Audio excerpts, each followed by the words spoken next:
In towns where black customers couldn't even try on clothing or were forced to wait for white patrons, that broke daily rituals of disrespect.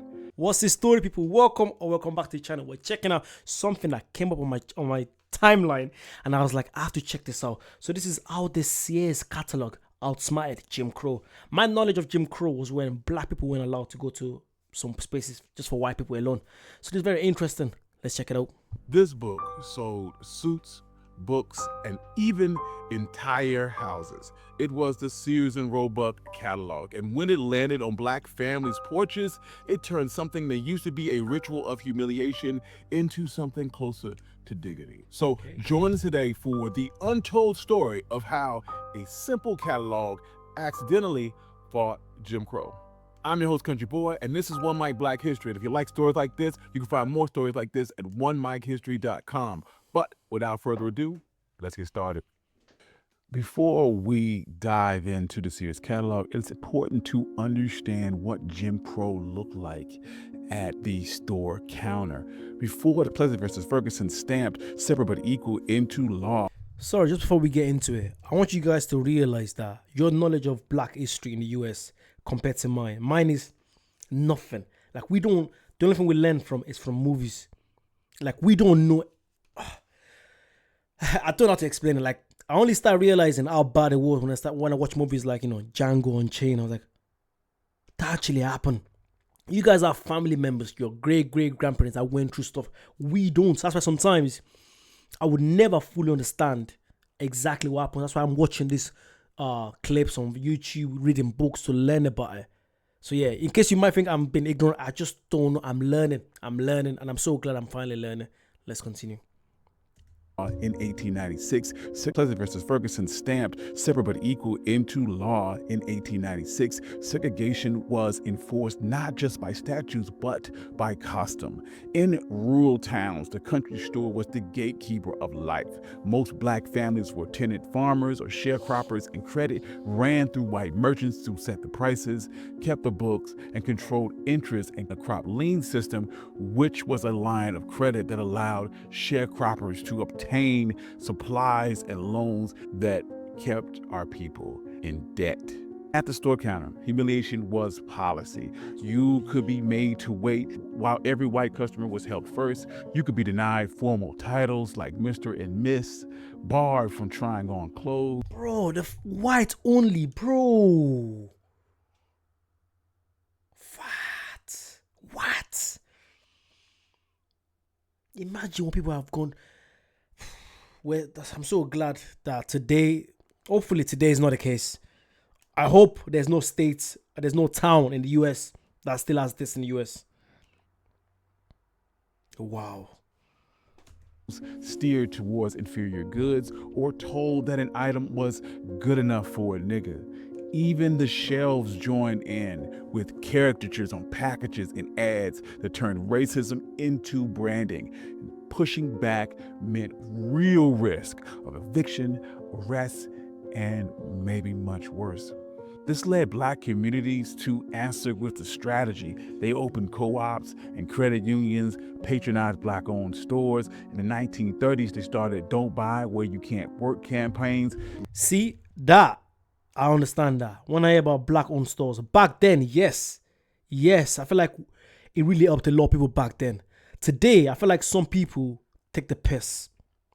Yeah, some people take advantage of people. They take advantage of the black community because they know once it's labeled black-owned, they feel like once it's labeled black-owned, they feel like people feel like they're obliged to buy into it. Back then, yes, because they needed it. They had no people, they were suffering. But today, I feel like a lot of people take advantage. I'm not gonna lie, I've seen it. A lot of people take advantage. They scam people. And they name their brand, black owned to get a black audience in. Even though their product is probably a bad product, but they know when they say it's black owned, most people are gonna want it. And I want us to support black businesses, but don't scam people. Don't scam your own people. Don't scam your own people. You see every day, man. I'm not saying every business does it, but a lot of business does it, man. They put that label on it. I'm black owned. Come to me. There's no customer support. You can't, once someone calls you, once someone complains, It's like, no, what you trying to do? You trying to bring my business down? No, I just want the best product. No, I just want a good product. I know some people are still gonna complain in the comments, but that's what I've seen. Let me know what you guys think. Long before lunch counter sit-ins, people were already attempting to fight Jim Crow at the cash register. And this is when something different arrived that didn't require a lunch counter at all. It simply required a mailing address. The mail order catalog began with Montgomery Ward in 1872, but the Sears Roebuck Company turbocharged it in the 1890s. Richard Sears started with watches, and he teamed up with Alvin Roebuck. And by 1894, Sears' Book of Bargains became a thick illustrated general catalog. Under Julius Renrough's leadership in the 1900s, Sears scaled into a national powerhouse, mailing out millions of catalogs a year and standardizing the satisfaction guaranteed pricing. Everything from farm tools to clothing to stoves and even housing kits. The catalog wasn't just a book. It's just like an Argos catalog. Do you guys have Argos in the US? I don't think I have Argos. Argos is like Walmart. So where you literally, I remember for Christmas, I used to open my Argos catalog to see what presents I wanted. Is it the same as Argos catalog? It's crazy. They were doing this back in the 1900s. It's like Amazon, but for just on books. You're watching. You're having to look through a catalog instead of having to go on the internet. What an idea! The amount of money they must have made. What? It was a national store delivered to your kitchen table. So, for Black customers living under Jim Crow, this was huge. The Sears catalog turned everyday shopping, which could be a site of humiliation and exclusion, into a private transaction. And this change was offset by two things. First, anonymity and dignity. You browsed at home, mailed an order, paid a national price. There was no clerk sizing you up, no side doors, no special totals at the register. In towns where Black customers couldn't even try on clothing or were forced to wait for white patrons, that broke daily rituals of disrespect. Secondly, national standardized pricing was a new way to pay. Catalogs were national and printed in ink and not negotiated at a hostile store counter. Sears accepted postal money orders and later offered installment plans on big purchases. These workarounds circumvented banks or merchants that denied fair credit or charged punishing crop lien terms. Additionally, two postal tools were also critical: rural free delivery, which started in 1896, and the parcel post, which started in 1913. The RFD and the postal post switched remote farms into a national logistic network. Backed by federal law, your order traveled by mail, not at a storekeeper's leisure. Interfering with its delivery risked federal penalties, which blunted local officials' ability to block and intimidate customers. Money orders and cash on delivery meant that you could pay a federal carrier, not a hostile shopkeeper or banker. And the post office was a federal space. Postal rules mandated equal service, and interfering with the mail was a federal offense. So if it's government run, you're not allowed to, you can't be racist. Well, you can still be racist, but you can't be openly racist. If it's a private shop, if let's say I own a shop now, I can say, yeah, I don't want Black people here. But the fact that it's government run, you can't do that. Wow. And the fact that you can just order stuff, no one sees you, you get delivered. What a time. That's a game changer for a lot of people that couldn't. Because think of it, you work so hard, you want to buy something, but you're being told you have to pay more because of the color of your skin. And you just find out, I can just go on Sears catalog, select that, I want that. I think I'm more intrigued to know how long did it take to come. Probably take a few weeks. Definitely not Amazon next day delivery. Nope. Probably take it. But it was worth the wait. That's what makes you appreciate things as well. I feel like today, the fact that you could order, like yesterday, I ordered some camping equipment, like yesterday, and it was ready delivered today.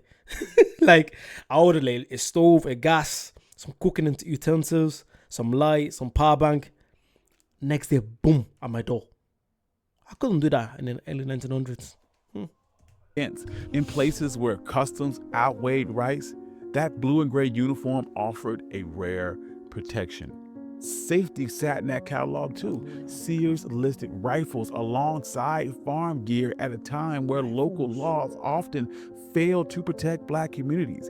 Ida B. Wells famously wrote that a Winchester rifle should have a place of honor in every black home. Ordering by mail meant lawful self-defense without the hostility of the white gaze. Additionally, while Montgomery Ward insisted on cash, Sears leaned into installment plans for big-ticket items and won national price. That combination undercut the company's stores, where merchants controlled goods and credit by buying a stove or a plow at a national price and paying for it over time to a firm hundreds of miles away. It loosened the grip that the gatekeepers had over your life. So by the time of the first wave of the Great Migration happened in the early 1920s, millions of black Southerners were already completely literate in the language of catalogs, sizes, model numbers, and prices that matched between Mississippi and Chicago. By the 1910s, you could order seeds, a sonograph, or a radio. By the 1920s, telephone lines and order desks sped up things even further, and each layer widened the gap between a local store that could dictate and determine what you can purchase. But this quiet revolution by mail completely threatened the Jim Crow order of things. So the local white gatekeepers moved to shut it down completely. Newspapers reported on catalog burnings. In some towns, the store owner was the postmaster. If you were black, that meant refusals to sell money orders or even stamps. Sears would study the choke points and they would attempt to work around them. Fine print in the catalog told customers how they could hand orders directly to the rural postal carrier, bypassing unhelpful postmasters. Copywriters promised to fulfill orders even if the handwriting was shaky or a note wasn't on the official form. So a smear campaign followed. As mail order shopping cut into that local control, opponents spread racist rumors that Sears and Montgomery Ward were owned by black people to scare off white customers. The companies would push back, printing photos of their founders, offering rewards to anyone who could trace back the lies. But facts mattered very little in the Jim Crow economy, where intimidation and retaliation was common. After the parcel post made shipping cheaper and more reliable, this combination of national pricing, federal delivery, and written guarantees further narrowed the room for petty local monopolies. However, even as Sears' mail order catalog helped black families shop from home, the company struggled with fairness inside its own workforce. In the late 1970s and early 80s, the Equal Employment Opportunity Commission brought cases of alleged racial bias on Sears' hiring practices. Sears settled several cases, agreeing to change their personnel practices. In 1986, the EEOC high-profile sex discrimination case against Sears went to trial. Sears would ultimately win the case, but the case became a touchstone for a bigger problem in the United States. U.S. law often failed to capture overlapping discrimination, especially when black women face the intersection. Sorry, I just realized I haven't paused there. This story's it's so interesting. So many things have happened in the past that we just tend to just forget. And thank God for this kind of channel. Yeah, I'm gonna leave the link. I'm gonna leave the link to this channel. But yeah, go check out the channel. What an amazing channel. Because is Sears, are they still in practice? I'm sure I must have probably watching shows like Friends. I must have heard of Sears. I'm not sure if they're still in practice today. Let me know, are they still in practice? Wow, what a story. Of race and gender. So why does any of this matter? The Sears catalog matters because it changed the terms of everyday power. In Jim Crow stores, black customers paid a color tax. They were steered toward worse goods, denied returns, humiliated at the counter. The catalog flattened out that hierarchy. It published prices in print. It promised refunds in writing. It let people choose the quality for themselves. It replaced the local gatekeeper with a contract, order form, money order, and a receipt. A paper trail was more than a shopping record. It was leverage. These habits, comparing prices, demanding guarantees, sending back what wasn't right, taught a language of rights long before sit-ins. And this ripple effect was very real. Local shopkeepers had to compete or fear losing business. Money orders let black families outfit their homes, schools, and churches with the same ovens, stoves, pianos, books, and tools that white folks were using. Sears didn't set out to topple Jim Crow. It followed the money in a way that weakened the local system of control. It showed how black people could use standardized systems to punctuate local customs. And this is why this isn't just a quaint story about a simple catalog.